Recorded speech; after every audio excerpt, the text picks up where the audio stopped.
course, in the afternoon session.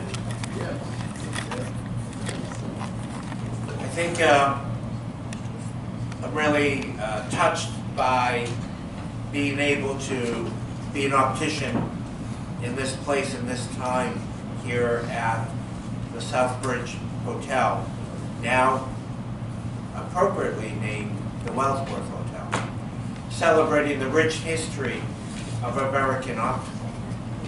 And as an optician, we all appreciate history. We've had many amazing courses this weekend, and this, no doubt, will be truly amazing and an experience for us all, whether we're here in person or virtually. If you're here virtually, and if you've never been to our fall meeting ever before, thanks to people like OAM Director Diane Maddock, who I know is here in the room, and Dick Whitney, who many, many years ago convinced the OAM Board of Directors to have our annual fall meeting here at the birthplace of optical in the United States. In this amazing lecture, I want you to think about being in the birthplace of American optical. In this course, you will learn not only about the history, but we will travel back in time, something I've always wanted to do. And the guide to take us there is none other than Scott Shapiro. Scott does not need any introduction at all. He is the CEO of Europa State Optical and American Optical.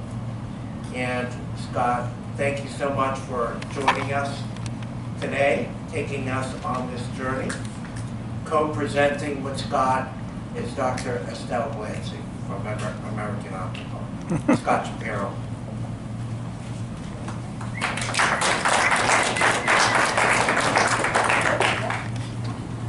I'd like to begin by sharing with you some of the fundamental discoveries of the deep curved meniscus. In our work at American Optical, addressing the needs of pilots and soldiers in the war effort, in the Great War effort, we've discovered that it is useful to have a lens that most closely approximates the curvature of the eye, sits closely to the eye, blocks air from moving around the eye for pilots. However, in initial iterations of our lenses, we found that pilots struggled with headaches. Deep meniscus lenses, I'm here to report to you today, cause significant aberrations in the periphery. By addressing those aberrations in the periphery, we are able to open the aperture of the lens, provide better clarity. We do this primarily through the introduction of prism into the lens. It's somewhat controversial that a planar lens could have issues of spherical aberration and require prism in a highly wrapped form, but it is indeed true. Our empirical tests demonstrate it, and our lenses can accommodate for it with the introduction of prism.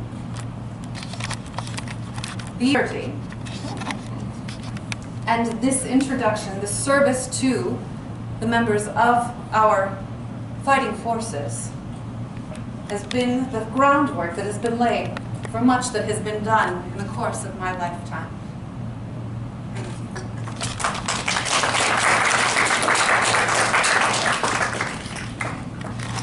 Hi everybody, my name is Scott Shapiro from Europa Eyewear. Many of you probably know my partner today, formerly known as Cira Collins. But this is not Cira Collins that was just speaking to you. This is the embodied ghost of Dr. Estelle Glancy. And in order to really get down to drill down to the core of who Dr. Glancy was and what she contributed to our industry and very much to this town and this state, I first want to start talking a little bit about American Optical itself. So we all know that the reason OAM has their meeting here at this facility is because we are literally standing on hallowed ground. What you see here was the campus for American Optical. I think you guys maybe can help me out, but I think we're like right here-ish. And for those of you who had a chance to go see the museum yesterday or spend any time here in Southbridge or maybe even live here, it's unbelievable to me every time I come back here how palpable it is, even today, that this town was very much built around this company and the community that it built. And as professionals who work in this industry, and especially those of you who take the time to be here in Southbridge for these meetings in person, I know that I'm preaching to the choir when I tell you that this is a very special place for all of us, and that it's a part of our history, not just optical history, but American history. Optical was founded by William Beecher in 1833. He started tinkering with eyewear because he was a jeweler. He started his jewelry business before 1833, and also worked with watches. But he started making glasses for the first time in 1833. I'm going to go through the history rather quickly so that we can spend more time with Dr. Glancy and less time with me. Because obviously I'm going to skip over some very, very important moments in American optical history.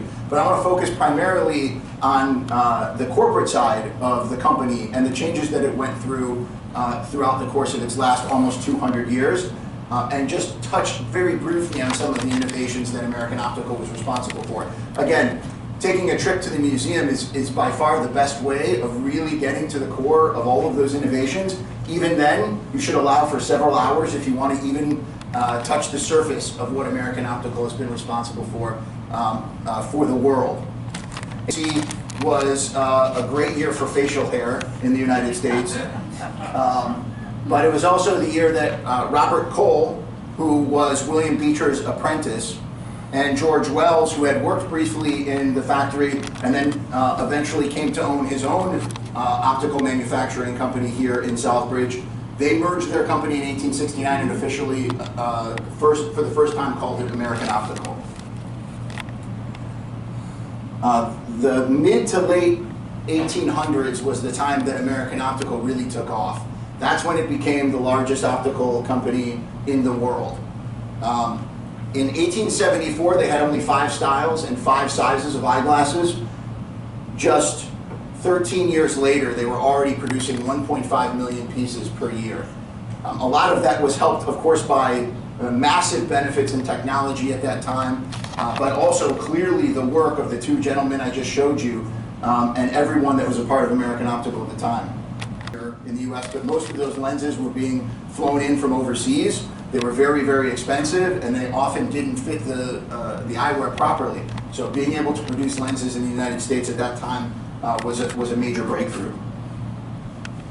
Again, I really feel like I have to emphasize that I'm doing no justice to the innovations that AO was responsible for. This is just in the 19th century, and just a brief summary. Rimless spectacles in 1874, the first lens plant in 1883, trial frames in 1884, automatic lens edgers and gold-filled spectacles in 1891, eyeglass chains for the first time in 1895, eyeglass cases, so many things that we take for granted, in 1898, and then toric lenses in 1900. So my relationship with American Optical as the owner and CEO of Europa is certainly on the frame side. And I'll talk a little bit about, again, how the corporate structure changed over time. But before I get into that, as we're going through this timeline, and now we get to the 21st century, the 20th century, excuse me, I want to focus a little bit on not just the lens innovations, but also the fashion innovations.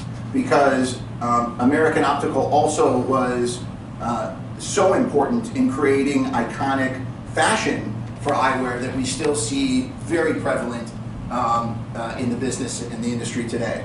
What you see here is the subject of quite a bit of debate. There's a lot of debate over what company was responsible for producing the first pair of aviator sunglasses. This pair of sunglasses was produced in the 1930s for the U.S. military. And if you see the letters that are on the bridge there, USAC, that's United States Army Corps. The reason that they were sent to the Army Corps, even though they were flown by pilots, is because the U.S. Air Force did not exist at that time. So this is the first pair of sunglasses created by American Optical in the 1930s to be used by military pilots. And what you see here, and we have an example of this in our office, and I believe there's one at the museum as well. This is the first pair of aviator sunglasses ever worn by the U.S. military. That's it. You have the authority. It says it, it's true.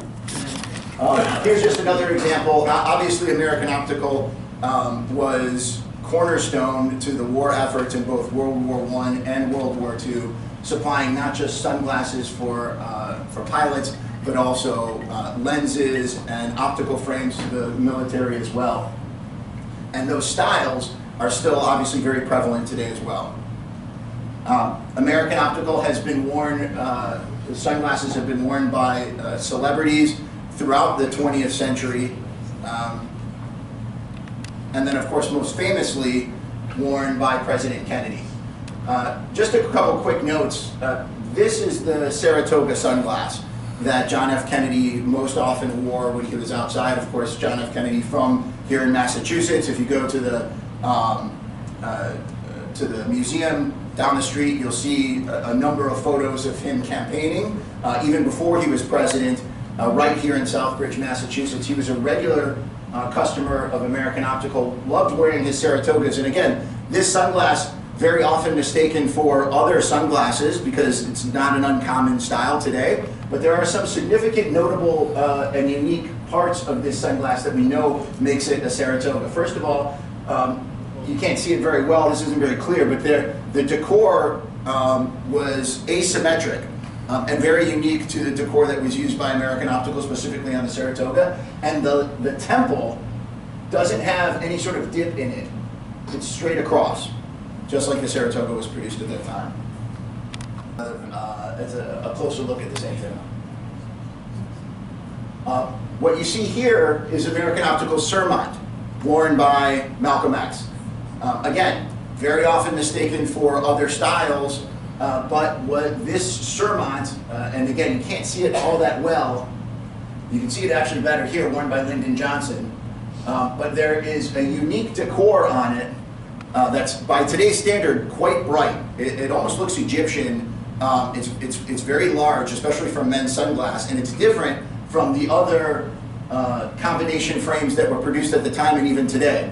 Only one style has that very unique American Optical decor on it, and that's the AO Surmont. There's barely ever a photo of Malcolm X not wearing his AO Surmonts. Glasses and sunglasses have been worn by presidents throughout the 20th century. This, you can see a better shot of that decor there, but this worn by Lyndon Johnson during his presidency. And then, of course, maybe most famously, American Optical is known for sending the first pair of sunglasses ever to the moon. In 1969, the entire Apollo crew was outfitted with what today we call the original pilot. At that time, it was called, here's a better shot of it, at that time it was called the FG-58, Flight Goggle 58, because it was produced in 1958 for American pilots. It was eventually worn by the entire Apollo crew and astronauts throughout the entire century. What you see here is on display at the Smithsonian Institute in Washington, D.C. In 1996, American Optical was purchased by a company called Sola, an Australian lens company. Sola owned the rights and owned American Optical until it merged with Zeiss in 2004. Zeiss now, today, owns the rights and oversees the trademark for American Optical in a number of different verticals, because American Optical was so large that it was broken into a number of different companies. For instance, the safety division was sold to a company called Cabot, and then eventually owned by 3M. The lens division is overseen by Zeiss. They have the trademark for the RF lenses. And what my company bought in 2019 was the rights for sunglasses, ophthalmic frames, and plano lenses. So we have my company and Zeiss have a very close relationship as we continue to protect that trademark and bring that American Optical IP and trademark back into popularity. Let's get back to the real reason we're here to talk about Dr. Glancy. I don't know who coined the phrase, the First Lady of Optics, but it could not be more true. She is not just the First Lady of Optics, she is the First Lady in Optics. Dr. Glancy is from here in Massachusetts. She first got her educational start at Wellesley College, where she studied astronomy. From there, she went to UC Berkeley and became the first of 2 women ever to graduate from UC Berkeley with a PhD in astronomy. It was her goal to be an astronomer. Unfortunately, and this probably doesn't come as a surprise to anyone, being a woman in astronomy in the early 20th century was not just virtually impossible. For her, it was impossible. She was not allowed to practice her and use her incredible abilities simply due to her gender. She moved out to Argentina to work as an assistant astronomer for a short period of time, and then finally decided, to the benefit of all of us, to join American Optical back close to her own home and get into a completely new career, start her career completely over in optics. Before we start to talk to patiently, as we all get caught up on our American Optical history, I just want to run through a few brief highlights of her career here in Southbridge. In 1921, she was responsible for creating the lensometer. In 1924, she was responsible for the first patent for progressive lenses, despite the fact that progressive lenses didn't actually see the market for another 50 years. In 1925, she finished her work with Dr. Tillier on the Tillier lens, a process that she claims took her the better part of 10 years. And she also contributed to breakthroughs in technologies for camera lenses, TVs, there should be a space there, military optics, and more. So without further ado, I'd like to re-welcome everyone to Dr. Glancy. Doctor, thank you again for being here. Mr. Shapiro, I'm very grateful to you for keeping the legacy of American Optical alive. Thank you. Please call me Scott. I'll do my best, Mr. Shapiro. Doctor, first of all, you can relax a little bit. This week we're in the year 2024, and you can see ladies, they sit in a very relaxed way now. We're all just friends here. Great, thank you. Okay, Doctor, I wrote some questions down for you. We have never actually had a ghost here in this facility before, so I did want to make sure I prepared properly. So please, do you mind if I look down at my notes every once in a while? Well, I am 141 years old, so long as you don't mind me looking at my notes. I love it, no Thank problem. you. I hope you don't need readers. Doctor, share a little bit about your early life that sparked your interest in optical. Fantastic. So I was born in Waltham, you say Waltham here, Waltham, Massachusetts. I had 2 brothers, Robert and Warren. Robert was named after my father, Robert, and my mother was Anna. My name is Anna, Estelle Glancy. They called her Piper, they call me Estelle. I loved looking at the stars as a child, and I really wanted to pursue astronomy. As a youngster, I was a good mathematician, and I appreciated math. But when I went to Wellesley, I was told that I was uncooperative in my attitude. So I studied mathematics there, and I graduated in 1905. From there, I received the invitation to attend the University of California at Berkeley, where I was to study astronomy. And I arrived just weeks before the great San Francisco earthquake. That was quite a shakeup. I was the first woman to graduate with a doctorate of astronomy with my dear friend, and I'll tell you more about Phoebe Waterman in a moment. There, I studied mostly celestial mechanics.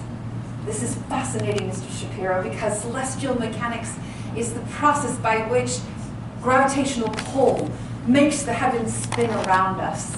Of course. Of course, and we measured the orbits we measured and predicted comet arrivals like the Morehouse Comet. I loved studying there. I loved working in the Lick Observatory, where I had a fellowship in Mount Hamilton, California. And I had a phenomenal friendship with my dear friend Phoebe Waterman. Phoebe and I, upon graduation, sought work in our field of astronomy and found none. In fact, would you tell the story I told you earlier when I applied to work?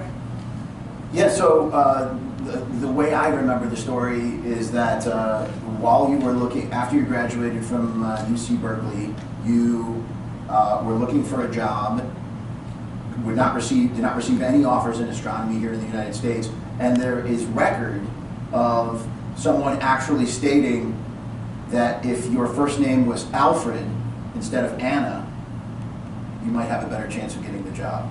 Mr. Shapiro, have you ever submitted for work under the name S. Shapiro? It's been a while. Yes. A.E. Glancy. I thought might solve that problem for me, but it remained a problem. So I was gifted the trip to Argentina. Phoebe was also included in that offer.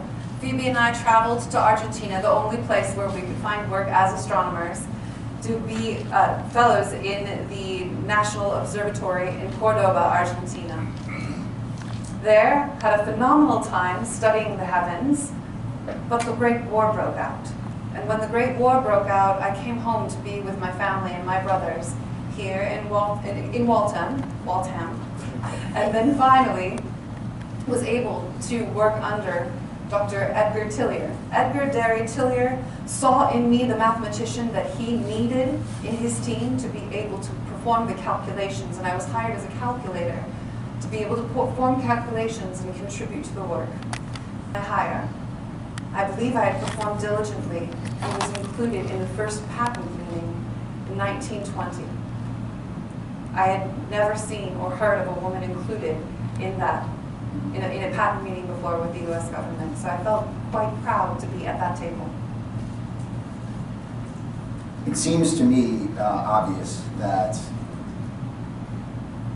you must have faced incredible challenges simply due to your gender at the time that you were trying to succeed in this industry. Can you tell us about some of the key obstacles that you faced and what that was like? This campus right here was filled with 2,500 people who came to work on the daily. Of those 2,500 people, I had maybe 6 colleagues who could understand the kinds of calculations that I was doing and the work that I was performing. Those 6 colleagues weren't always kind.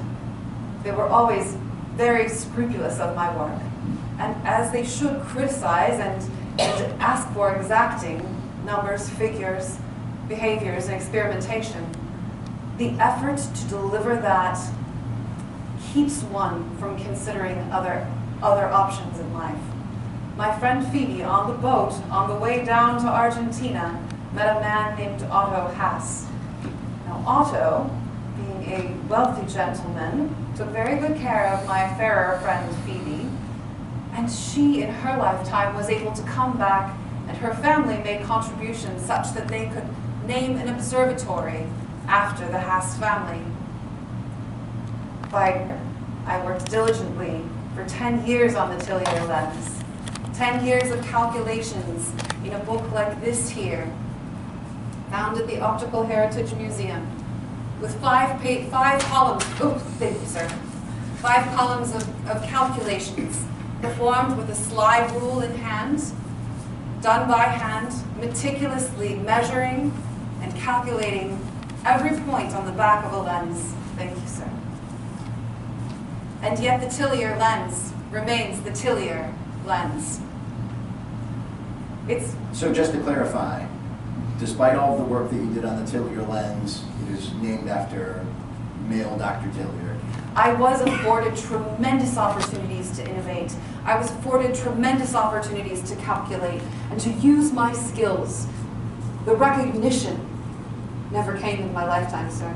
But I think maybe even more fascinating is that your best friend, who shared with you the honor of being the first PhD in astronomy at UC Berkeley, did not go on to continue her work in astronomy, and yet an observatory was named after her while you continued to work for the next 50 years in your career, and we're still waiting for the Glancy lens. Yes. May we find Shapiro. Maybe it might not be too late. It might not be too late. There are some young, promising lens designers today who may be willing to share with me some of the work that I contributed. But imagine, if you would, the demands that were placed on a woman at the time. I had the option to marry, should I have found someone suitable and who would be willing to respect the mind that I brought to a union. However, that would mean making the contributions to my family, making the household chores a priority in service to my husband and his career. I chose this, sir. I chose to contribute my life and my efforts to American Optical, to lens calculations. I saw the greater calling, and I saw that it met with my fascinations and curiosities of the world. I might not have been able to find a career in astronomy, but I loved astronomy because it explained something far greater in the heavens. I was able to take that down to a very close level, be able to translate the tools that I use to see the heavens and help people see even today. So, seems obvious what inspired your love for astronomy. What inspired your research in optical here at American Optical? The lenses that are used to create a lensometer are the very same lenses, positioned differently, ground differently, to be able to measure a lens in front of us. Now, remember, when I entered the field, the lensometer was not really in existence. My unique contributions to the lensometer were the lens table and the inking device that marks the lens for its orientation. However, understanding a phosimeter and being able to explain mathematically how we can calibrate lenses within the phosimeter to be able to create lenses more accurately transformed the landscape of how people see even today. Create prescription lenses, and for us to be able to place prescription lenses into a frame and put them on faces. Do you understand how glasses were distributed? I think at that time they were distributed door to door. Absolutely, sir. So lenses were manufactured and put into frames. Door-to-door salespeople would go to houses of mostly wealthy people and try and see if they could find the lens that was most helpful. They would be asked, how old are you? And lenses, I believe using Donder's scale, would be used to position lenses in front of the face and test for vision accuracy. Basically just try-on glasses. Absolutely. Can you imagine if that were to happen today? But who never tried glasses on? Children. Children, school children, children like me who had curiosities, who could not see their schoolwork, were simply dismissed from the educational system and was left to work at home. The work of lenses in front of people's faces was incredibly gratifying to be able to see during my lifetime the transformation from children being completely excluded and door-to-door salespeople working with the wealthy to making glasses available to Americans all over the country, to serving our pilots, to serving our soldiers, to being able to provide tools and innovate in spaces to create tools that helped soldiers in their unique capacities in the war. American Optical was carving a landscape fueled by the war effort to innovate. And I got to live at the cusp of that. To me, that you were very aware of the everyday implications of the work that you were doing here. The efforts of the Tillier lens required 10 years of calculations. 10 years of calculations. We would take measurements, a single pencil of light, a ray of light, 10 days in order to create the numbers that we needed to be able to make the calculations to perfect the lens. What was very interesting was the standard to which we were held.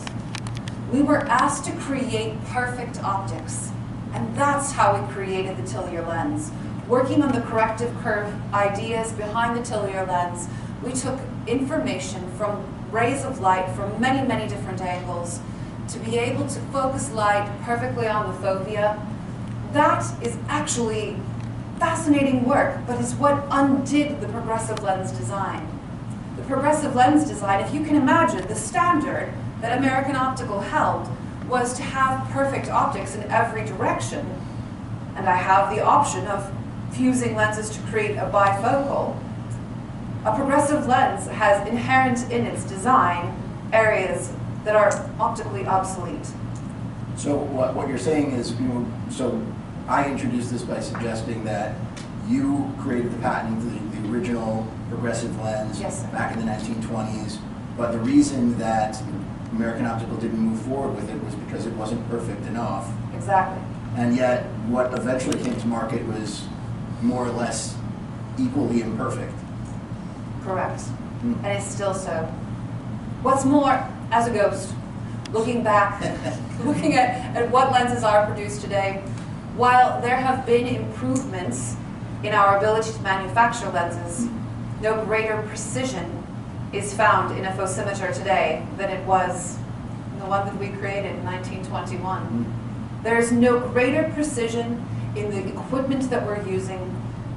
We now can produce digitally surfaced lenses, and those lenses may have greater precision in the number of points. We have exercised our ability to expand the optically useful areas of the lens, but we're talking about very minimal improvements in the progressive lens design. We had, by 1924, made a not great lens, but the improvements that we've seen in 100 years still result in a less than perfect product. And we accept that now in a way that we couldn't during the war effort. Was the most meaningful to you? Making pilots safer, helping to make lenses available to children certainly helped, but mostly working on perfect vision. We measured eyes and lenses, our own ability to manufacture vision correction devices. Those calculations were deeply gratifying to me. I also had a lot of fun. I mean, as somebody who would pride themselves as an intellectual, I did enjoy working on the Morehouse Comet in Argentina. I saw pictures of you at the museum. You never looked like you were having fun. Sir, have you had a picture taken of you in 1921? We weren't asked to pose and smile. And if you look at those images, they were rather surprising to us. All we were asked to do was to keep as still as possible. Have you tried to hold a smile for 20 seconds? I'm doing it now. You are doing it now, sir. The dosimeter, or the lensometer as you're known, the table of the markings, very gratifying work. The corrected curved spectacle lens, phenomenally interesting to me. Although 10 years I was ready for it to be produced. It changed the landscape of American Optical to be able to offer precision of that nature to an American public with a growing appetite for eyewear. It took about 5 volumes of calculations and many years and teams to set up to validate what I was doing.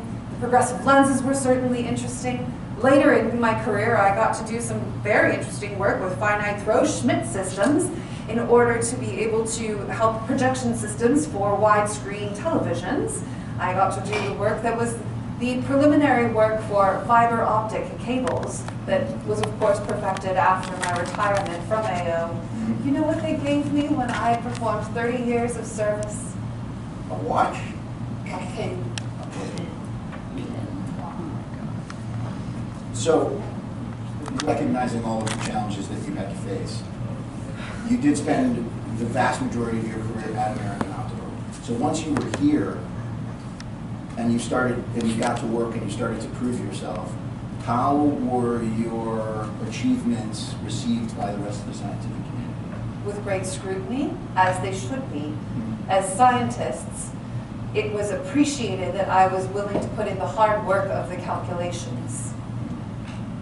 There weren't many people who had my ability to do so, and I was proud to be able to provide them, but constant scrutiny is exhausting to one, is it not? Of course. About a particular project you worked on at American Optical involving, that was especially important or memorable to you? I really enjoyed working on isochonic lenses and providing a deeper understanding of lens magnification. Studying lens magnification, being able to measure magnification, explain small levels of magnification as it differs from large levels of magnification in tools that are used like magnifying glasses was incredibly gratifying. Being able to address issues of anisoconia, I thought that was fascinating. Ultimately, work that I did in camera lenses helped to produce films like Oklahoma. You like that movie? I loved that movie.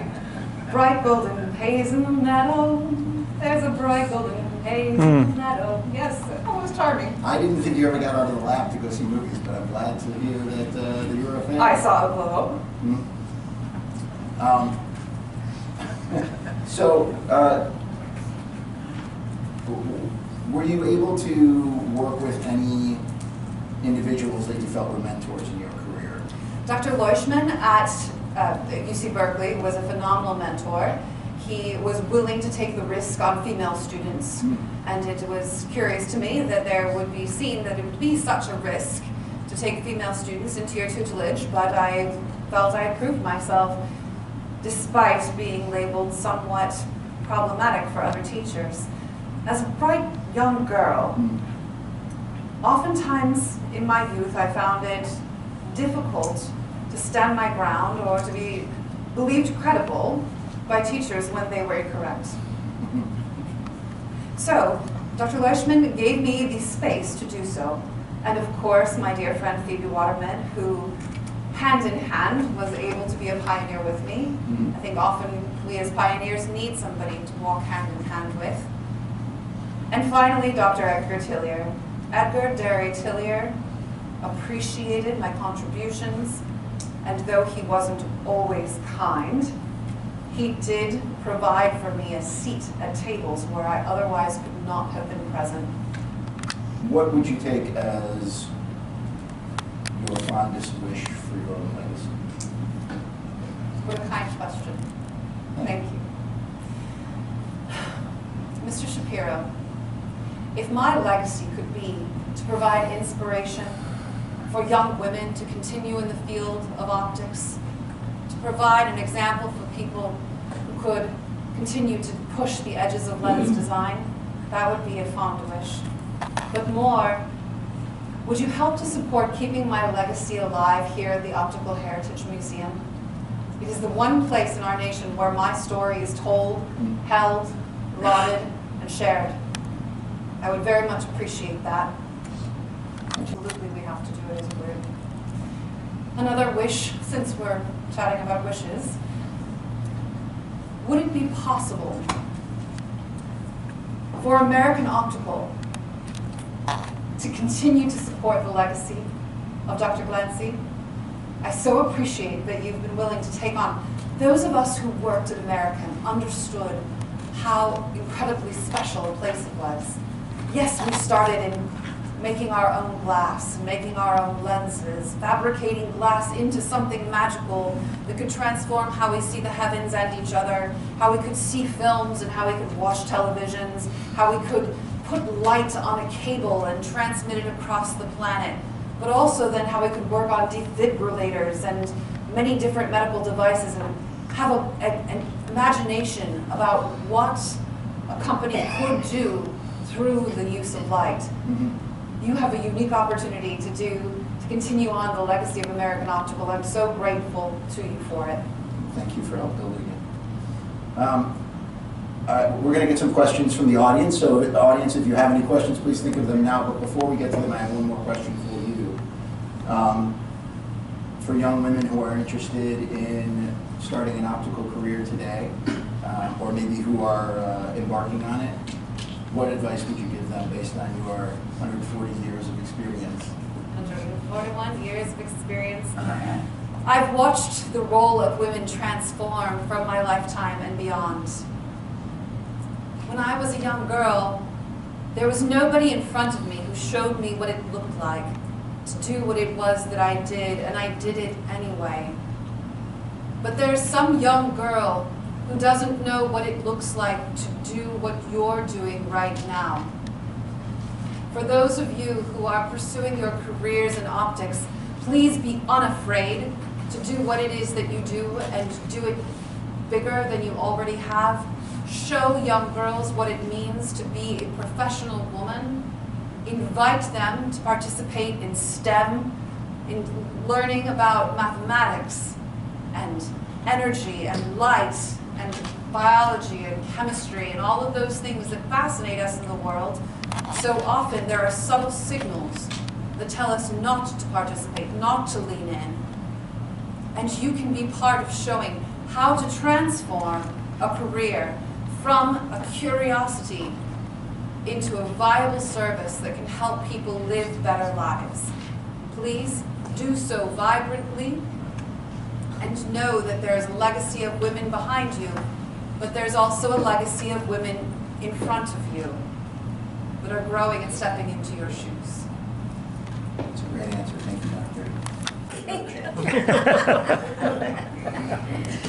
Anyone? I have one question.